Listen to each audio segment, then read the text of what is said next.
দেখছেন মেঘনা টিভি। কুমিল্লা মহানগর ব্লাড ব্যাংক অনলাইনের ছাত্র প্রতিনিধি সভা ও ছাত্র প্রতিনিধিদের নির্বাচন অনুষ্ঠিত হয়। কুমিল্লা ক্যান্টনমেন্টের সুনামধন্য স্বাধীন বাংলা রেস্তোরাঁর কনফারেন্স রুমে ছাত্র প্রতিনিধিদের নিয়ে কুমিল্লা মহানগর ব্লাড ব্যাংক অনলাইনের আলোচনা সভা ও ছাত্র প্রতিনিধি নির্বাচন অনুষ্ঠান হয়।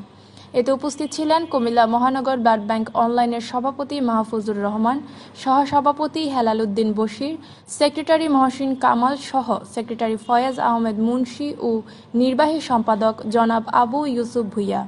ছাত্র প্রতিনিধিরা আজ তাদের অভিজ্ঞতা ও পরামর্শ ব্যক্ত করেন।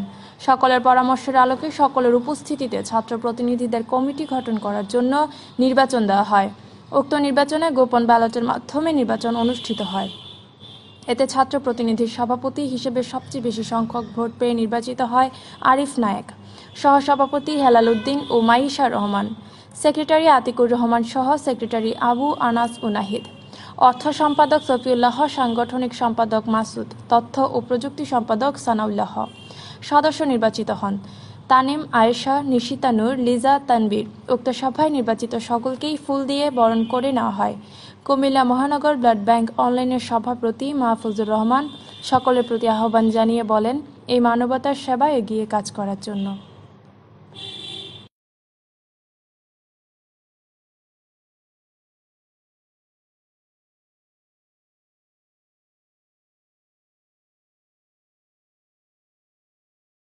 আপনারা দেখছেন মেঘনা টিভি, সত্যের সন্ধানে সবসময়। এছাড়া দেশ বিদেশের নিত্য নতুন খবর জানতে মেঘনা টিভির ফেসবুক পেজ facebook+meghnaTV.bd তে লাইক দিয়ে আমাদের সাথেই থাকুন।